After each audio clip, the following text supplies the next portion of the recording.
Thanks to those joining me live, to those joining me on archive. DStyleBoxing here, and this tells you everything. Instead of watching Monday Night Raw, I'm doing this video right now. Okay, I'm not even watching the damn product. Okay, but anyway, like it's on the TV, but I'm really not watching it. But I got a message on my inbox, and if anybody ever has questions regarding boxing and wrestling, whatever the case might be, feel free to send me an inbox message, and I'll try and do a video about it. Somebody asked me this question, so let me go ahead and answer it right away. Um, Try not to go too long here, but the message basically is, what would you do to improve, or what 5 things would you do to improve the WWE? Okay, I'm paraphrasing, but it was about if you had control, what are the first 5 things you would do immediately? Um, so look, I don't know if I'm gonna pinpoint 5 things, so I don't want to like start either reaching for stuff or limiting myself to anything. So let me just say this right off the bat. Okay, am I ever going to run the WWE? No. All right. So, but what I do, I mean, there's some clear things I would do right off the bat. Okay, right out of the gate. Number one, I would establish that during the show, okay, aside from very special circumstances, but during the show, we're not going to break kayfabe at all. Okay, so that's number one, and that includes getting rid of terms like sports entertainment. We're going to embrace what it is. We're going to call it wrestling. We're going to call them wrestlers. We're going to use the term pro wrestling. Okay, that's number one, like right out of the gate. Okay, so and respect kayfabe. We're not going to if there's something that breaks kayfabe during the show. Okay, we're not going to do it. Okay, that is number one. That's the first thing I would do, and that has a direct impact on many other things that I mentioned. So that's the first thing. All right, right off the bat. Number two. Okay, now again, I'm not saying I'm going to go to 5, but continuity. That would be a must. Right. We're not going to have this world anymore where one week the guy's a top contender, the next week he's just another jobber. That's going to go away. There's going to be continuity, point blank, period. And that goes hand in hand with the writers. We're not going to have 20, 30 writers anymore. No, no, no. Now I'm going to have a hand, but before we write anything, we're not going to need this huge group of writers because we're not going to be doing anywhere near as much writing, right? Nowhere near. It's not going to be as scripted. Doesn't mean it's not storyline. Doesn't mean it's not predetermined. But I would have long term, okay, what is it that we're going to do from now to 4 months from now? Like, tell me what the ideas are. And if we have to change something on the way there, we will have a bulletin. But when we write the shows, when the shows get written, it's going to be 2 writers max. Okay, you could get 2 for Raw, 2 for SmackDown. But we'll talk about that a little bit. But we're not going to be doing a whole lot of writing. The wrestlers are going to have to fill in a lot of these gaps. Okay, so when we write, I don't know, let's say AJ Styles goes to the ring, cuts a promo about blank. It's up to AJ Styles to go out there and cut that promo, okay, and take over the mic and all that, and for the 5-6 minutes, however long it's going to be there, we're not going to write it down word for word what he's going to say, okay. And the wrestlers that flop and can't perform under those circumstances, well, that's going to separate the men from the boys, okay. The ones that can perform under pressure and can cut those promos and can make those great matches are the ones that are going to get rewarded for that. All right? The ones that can't do it, well, then too fucking bad. Right? There's going to be no more scripted. It is going to be raw. Right? So that's the second thing. There's really no need to script it as much as they do. It's overly scripted. They're probably spending way too much money paying all those writers. There's way too much money, right? I would hire agents, the guys that do the matches. The writers are going to have nothing to do with the matches. The writers are going to help with the storyline and help guide the storylines, right? The agents are going to help tell the story in the ring. I would hire Bret Hart. I would hire Jake the Snake Roberts. I would hire Scott Hall. Okay, and William Regal, although he's already there, but they're going to, be the agents. Okay, and that's also the guys that are going to help wrestlers tell stories in the ring. You can't go wrong with that. Okay, I give those. I mean, they'll take care of that for you. All right, they'll take care of that. I mean, you don't have to. The writers don't have to write that in. It's the person in charge doesn't have to worry about anything. They got it. All right. Next thing, I believe we're at 4 things now. Who knows? I might do 5. Just want to make sure that none of them just fall in the category of what I just mentioned, but whatever. The next thing, all right? I would avoid, this is me personally, I would avoid planning a lot of things a year in advance. And I think what happens a lot with the WWE is that they have this set plan. Well, we're going to have Roman Reigns at next year's WrestleMania. Then everything they do is all about Roman Reigns.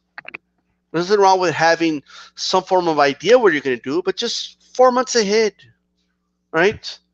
4 months ahead. That way, if it doesn't work out, you could always move on, okay? You could always just move along. But that's what I would do, okay? We're not going to worry about planning stuff 6, 7 months ahead. 4 months ahead. That's it, all right? We're always going to be 4 months ahead, and, so that'll be that, all right? I think I believe anyway that another thing I would do, no opening of Raw will ever be the same over and over again. See, I'm not saying we'll never open it with a promo. We might. We might open it with a match. Okay, we might open it in many different ways, but it's not going to be the same concept every fucking week. And long are the days of, just cutting a promo and you get a title shot. No. Right?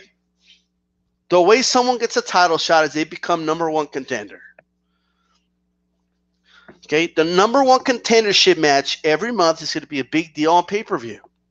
Right? So that's what I would do.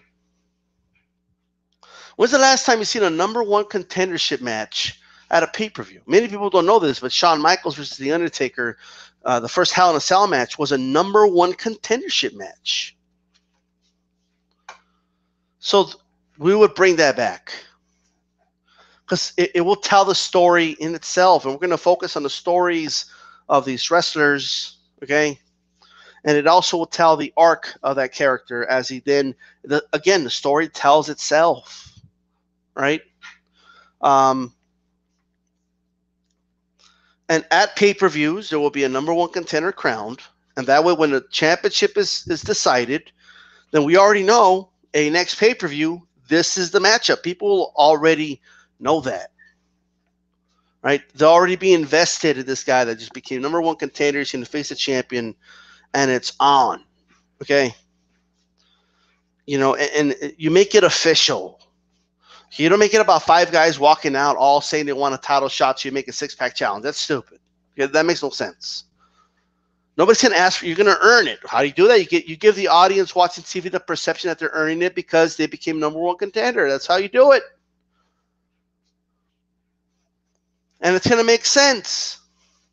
Anyone who's #1 contender under my watch is not going to have a loss on their record for the last month or two. Right? It's dumb to have somebody lose clean, okay, 1 week, and then the next week, okay, they're the #1 contender for the title. That makes no sense, right? So it's just little things like that, okay, which go along with continuity, which goes along with logic, okay, we're going to apply those things. Lastly, what else would I do to him? And there's a lot of things you could do, but I'm just keeping it as basic as I can. Now, there's other things, and I can always come back and do a part 2, but something else I would do, I would get rid of the amount of pay-per-views that they have. They have way too many pay-per-views. First of all, I would get rid of the brand extension. I would get rid of the fact that they have 2 world champions. I would get rid of that. There's going to be 1 world champion. Okay, I'll keep the United States Championship and the Intercontinental Championship and the Tag Team Champions. That's it. You don't need any more than that. Right? You just don't. Not everybody has to hold a belt. Not every story you tell has to matter. It has to be for a title. It devalues the championships. So that's the first thing. So right off the bat, that's another thing you could throw in there.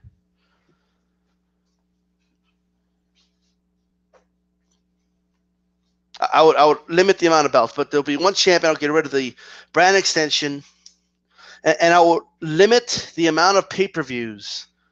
I would do 10 pay-per-views a year. That's it. 10. And that includes the big 4. All right? I wouldn't do more than that. Right? I just wouldn't. I would not do more than that. You have the Royal Rumble.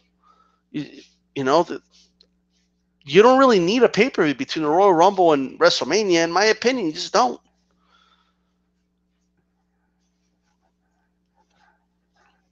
Another thing I would do, and this would be, the WWE has been having guys win the Royal Rumble, and that individual doesn't even really headline WrestleMania. This whole bullshit of 4 main events, yeah, whatever. Whoever wins the Royal Rumble will be on the last match of WrestleMania. That's it. I would do that. I'll be honest. Okay. I would bring back the King of the Ring. And just like they did in the year that Lesnar made his debut, the winner of the King of the Ring tournament, you want to bring back its prestige? Well, first of all, you put the best of the best in there, aside from the champion. You don't put the champion or the number 1 contender there. They're going to have their match at the King of the Ring, right? So you already have that big match, and then, but you could put, everyone else in there. And what do?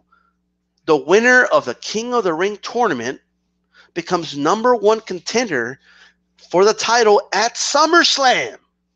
So you're already setting up, and that story is going to tell itself. Okay? I would get rid of Money in the Bank. It's a stupid concept, all right?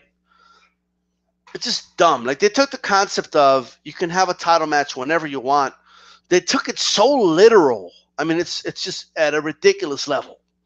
Like I remember when I believe, was it Edge or I forget who it was that won the first Money in the Bank.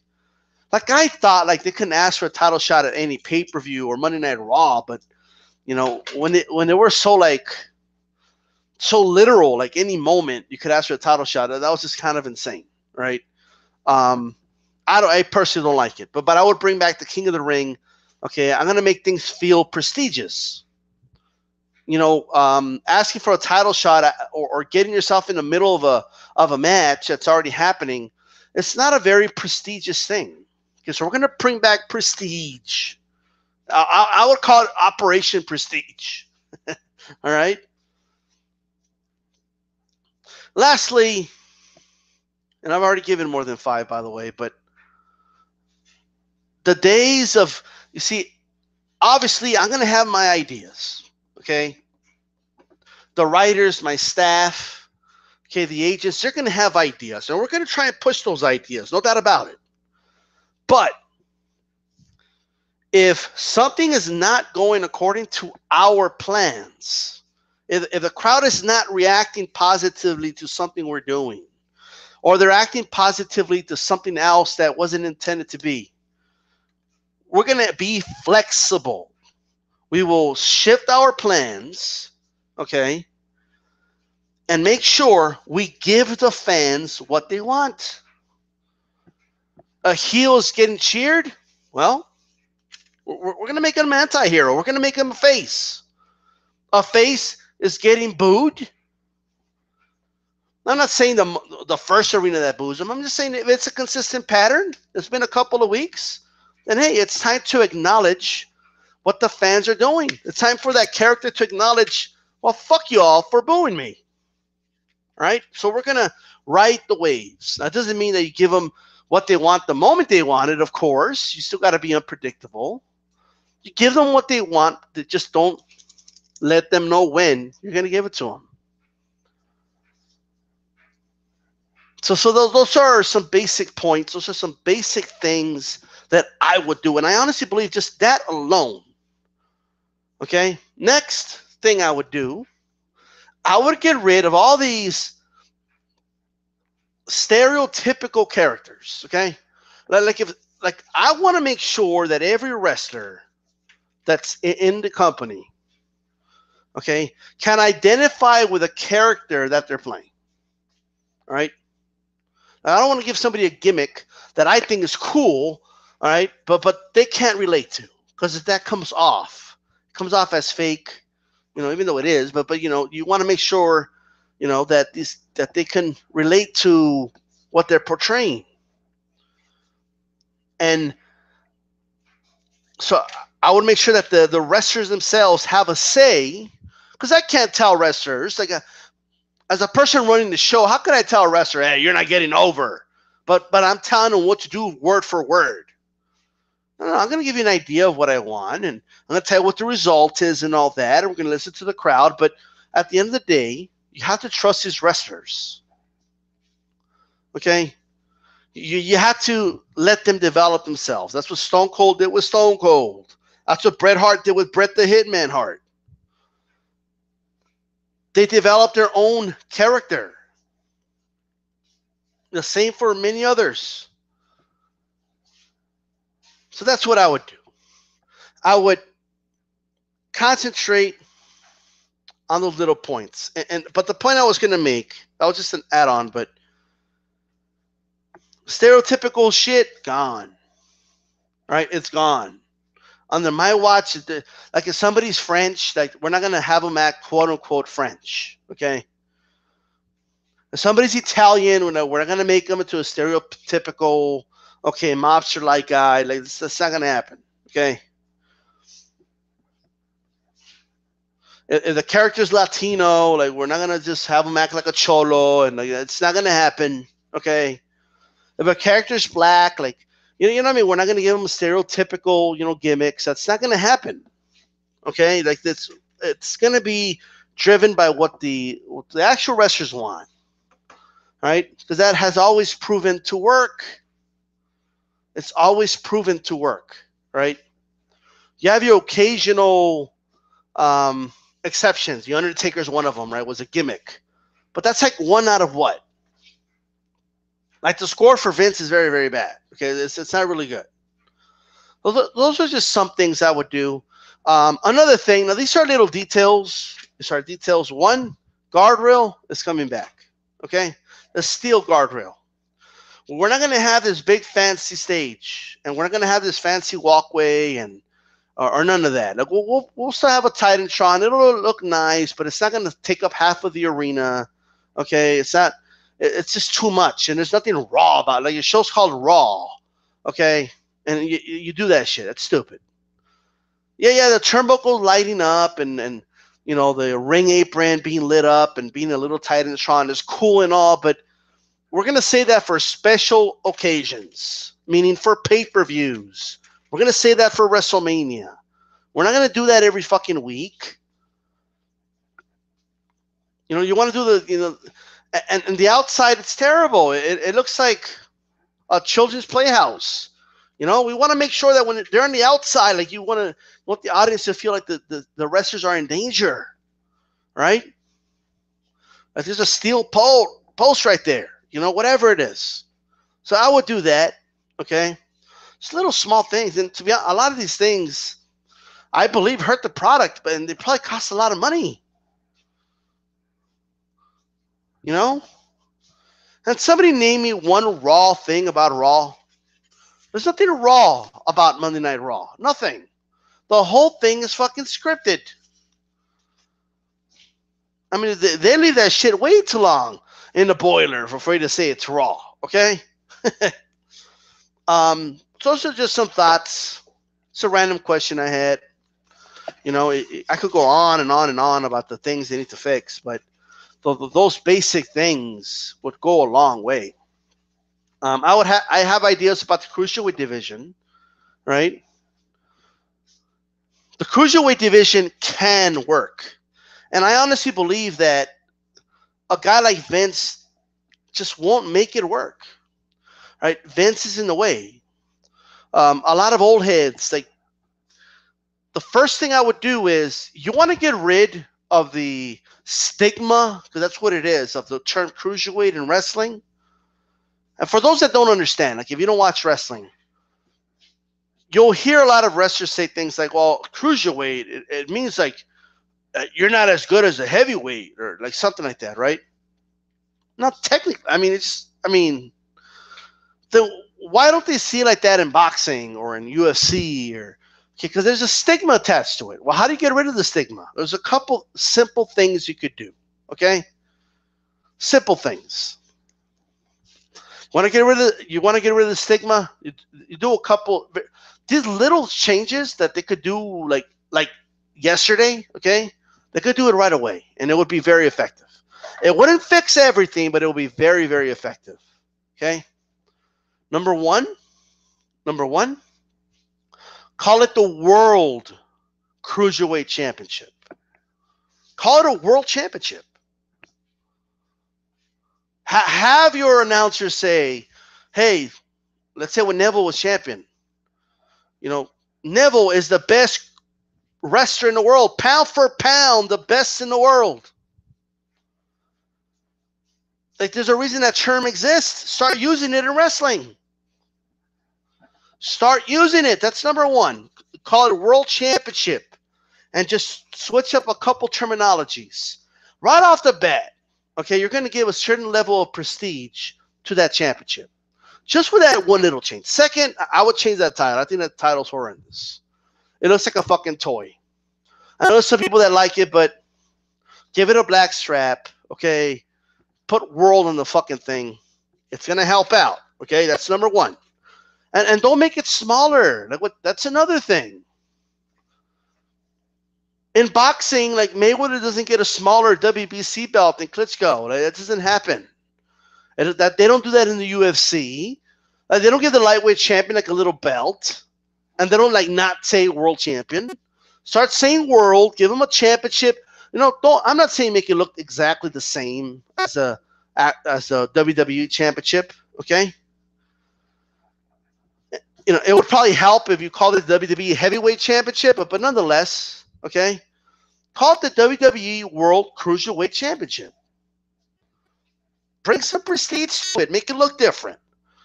Get rid of the stupid purple. Do they still do the purple ropes? Get rid of that. Don't make it feel different than the rest of the show. All right? Don't do the purple lighting around the ring, and like, don't make it seem like it's break time. The clowns are about to perform. Like don't make it seem that way. Those little things would go a long way.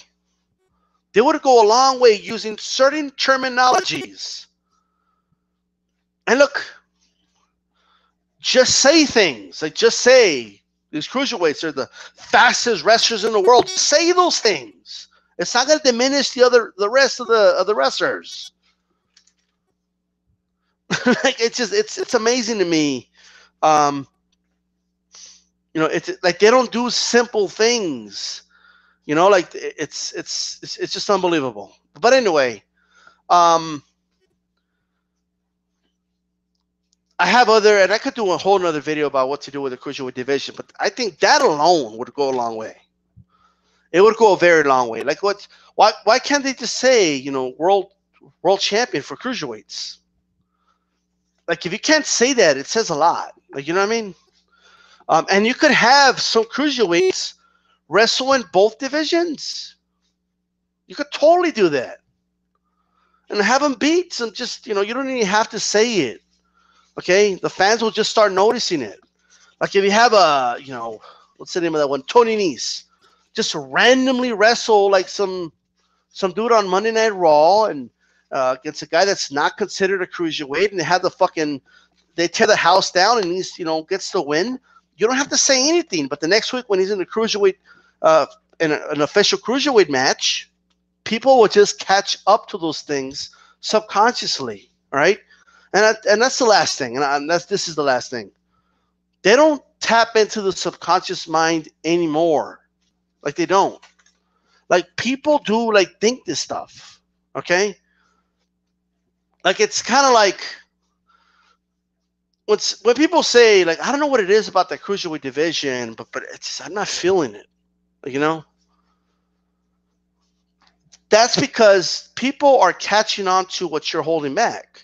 Like people catch on to the fact that you're not putting world champion, like you're not calling them a world champion. So if they're not a world champion, and then what are they then? Is it just like just like an intercontinental title for little guys? Like you see, like people wonder those things, right? So no matter how you see it, right, you have to just push those things. Also, it's a weight class, so implement that into the storylines. Like you could show these guys at the scales and have a controversy, have a guy that was going to go for the title shot, but he failed to make weight. So it's a non-title match. It doesn't have to be true. It's just, give the guy some heat. And they're going to do the match anyway. Speaking of doing the match, I know I've said this is the last thing like 5 times, but this is the last thing for real, okay? I would have a commissioner or GM, whatever you want to call it, and the commissioner is the one that's going to make the matches kayfabe. And that's it. Okay, there's going to be no like random challenges live on the air. There's not going to be any of that, okay? Because then what's the point of having a commissioner or a GM? What's the point of that, okay? But with that said, yes, I would have the cruiserweight. The fact that it's a weight class, you got to make 205 pounds. I would tell a story with that, right? I would tell a story of a wrestler, like, for example, that is like 230 pounds, but he's going to cut weight to go down to 205. Doesn't have to be true. Like, you just say it is. They just announced the guy didn't make weight. He missed weight on purpose. He wanted an unfair weight advantage, and he just played that into the storyline. Let him heal it up. And you have the cruiserweight champion beat him anyway. Like, they could do stories with that, but they don't. Because you know why? Because Vince doesn't watch UFC. He doesn't watch boxing. Okay? He doesn't watch these things. So he can't relate to that. All right? But that's what I would do. All right? I'm going to open up the chat very quickly. Let's see.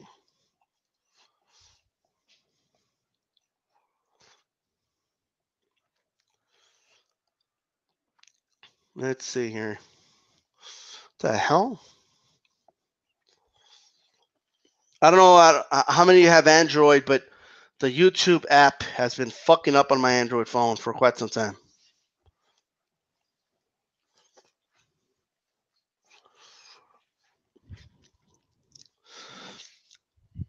Arkeo Khan, but every wrestler, all right. Red Fox ain't real to begin with. Right, Fox, but a movie isn't real, but I mean, you don't. the actors don't like tell you that in the middle of the fucking movie, right?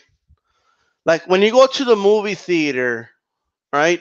Wrestling is no different in this sense. When you go to the movie theater or you watch a movie, or it doesn't have to be the theater, but there's a thing called suspension of disbelief. Okay, so for those 2 hours, you are invested in that product. Okay, the mind has a way of interpreting what it's watching for a certain period of time because it acknowledges that it is what it is. Okay, but when your mind is trying to enjoy it and then it gets disrupted from that and it consistently reminded that it's not real, then there's no enjoyment in that.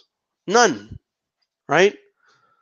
So to this day, I have no idea. I just don't. Because everyone who calls wrestling fake, all right, every single person that calls wrestling fake, watch something that is fake by that same standard, okay? And enjoy things that are fake by that same standard, okay? They like anime or they like movies or they like whatever it is, okay? They like reading books, they like Shakespeare, whatever it is, it's not real either, right? They like reality shows that aren't really real, right? Reality shows on TV today function very similarly to the way wrestling did in the 80s, in the sense that, or maybe the 70s, in where they're trying to play, they're trying to convince people that what you're watching is real. And maybe a certain aspect of it is, but it really isn't. But anyway,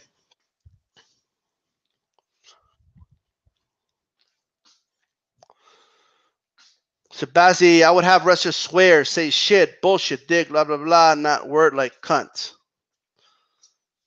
Right? Blood Boxing Return says, I sold Goldust some jeans uh, at Belk when I was 17. Wow.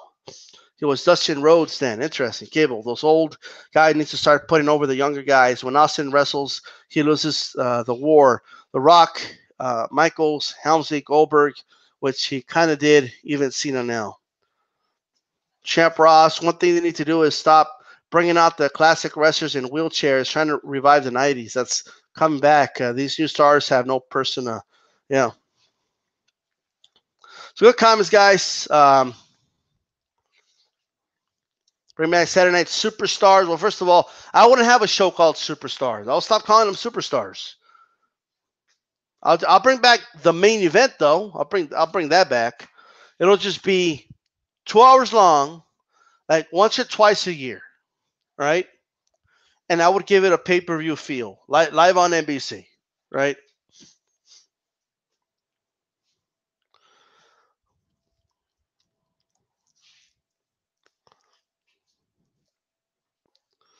But boxing, that's a pound for pound idea. There's a lot of comments here, guys, and I want to go through all of them, but I do got to go shortly. So I definitely appreciate this here. Black Reality TV says, "With her wrestling is WCW going out of business." I agree. And you know what? And I'll say this about WCW, and anyone who watched it knows what I mean. Okay, for all the problems WCW had, and they had a lot. Okay, the one thing they did right, when I watched it, like it felt um like when somebody would get a title shot, it felt like they worked for it. You know, it felt big.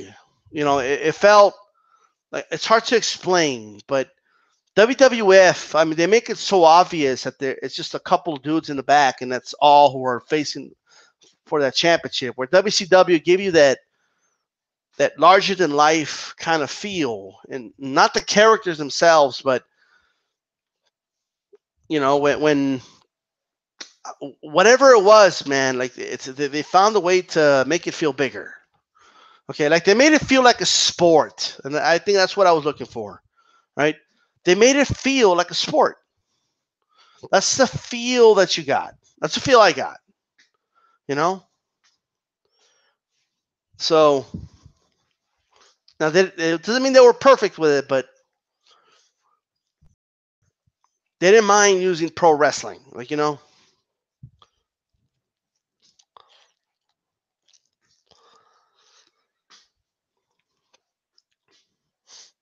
All right, guys, I'm gonna go ahead and roll out here. I do gotta go, unfortunately. Cable says 1997 is WWF's best year for creative. One of the worst years financially. WCW was starting to get hurt by Nash's shitty booking around that time. All right, 97 was a great year. It was a turnaround year, though. It's the year that turned everything around. You know, and till this day, Vince was stupid, man. He was already paying Bret Hart all this money. Like it's instead of getting, he should have had Bret Hart beat Shawn Michaels at Survivor Series, right? Or do a double count out, whatever they wanted to do. Okay, if Shawn didn't want to lose, whatever.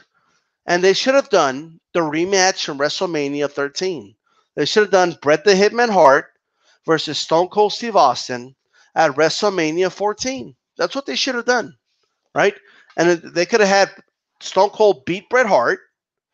Bret Hart has already gone on record. He would have put Stone Cold over. And then you could release Bret Hart after that. But the pay-per-view would have been a lot bigger, in my opinion. Okay. A lot of people say it doesn't really matter. Tyson's the one that sold the pay-per-view, which Tyson didn't even do anything. He just stood on outside of the ring. But it's true. Tyson was a big reason that pay-per-view sold. But nonetheless, I think it would have been a more successful event. All right, guys. This is D-Style. I'm out.